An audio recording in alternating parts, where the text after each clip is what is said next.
हसीना मोइन साहिबा इस कदर कदावर शख्सियत कि इस वक्त मेरा गला भी खुश्क हो रहा है और मैं आपको बताता हूँ मैं सारी रात सोया नहीं ठीक से, करवटें लेता रहा। मेरी बेगम ने मुझे पूछा कि क्या हुआ आपको, मैंने कहा जी हसीना आपा पे बात करनी है और मेरी ना औकात है ना मेरा कद है, लेकिन ये फ़र्ज़ हमें इसलिए निभाना है कि हम अगर अपने बड़ों को याद नहीं करेंगे, उनका तस्करा नहीं करेंगे तो ये बड़ी गैर मुनासिब सी बात होगी। तो और मैं आपका बड़ा शुक्रगुजार हूँ कि आपने मुझ जैसे छोटे बंदे को इतनी क्या बड़ी बात शख्सियत के लिए कर रहे हैं बुलाया। फिर भाई, अगर आज की दुनिया के हम रिनाउंड पर्सनालिटीज़ की बात करें तो आपका टॉप ऑफ द लिस्ट पे नाम आता है।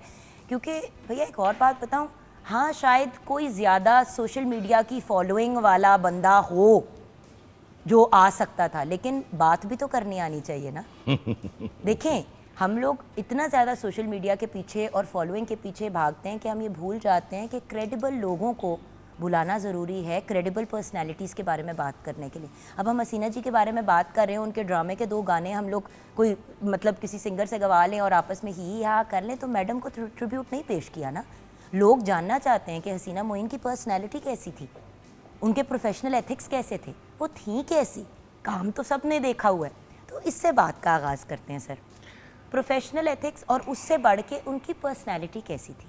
देखिए जी, मैं एक इस मामले में बड़ा बदनसीब आदमी, क्योंकि मैं लाहौर सेंटर से काम कर रहा था, वो कराची के लिए लिखती थी, मेरी कभी उनसे मुलाकात तो नहीं हुई, लेकिन बहैसियत राइटर जो मैंने उनके बारे में देखा और जाना, वो एक नहायत आला घराने से उनका ताल्लुक़ था। उनके वालिद साहब जो हैं वो आर्मी ऑफिसर थे और उत्तर प्रदेश यूपी जिसको हम कहते हैं मुत्तहदा हिंदुस्तान में कानपुर एक इलाका है, वहाँ से उनका ताल्लुक़ था। वहाँ पैदा हुई, 5 बहनें थी, 3 भाई थे। 5 बहनें थी, जी, माशाल्लाह। ये चौथे नंबर पे थी।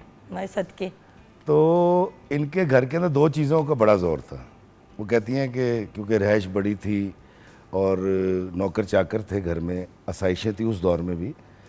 वो कहती हैं कि हमारे घर में तालीम हो ही नहीं सकता कि इस पे तवज्जो ना दी जाए।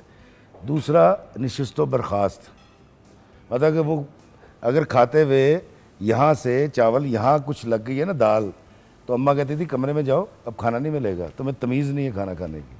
और फिर अब्बा शाम को आते थे और फिर वो कहते थे अच्छा हसीना आ जाओ, और वो खाना खिला। बड़े पोलाइट आदमी थे।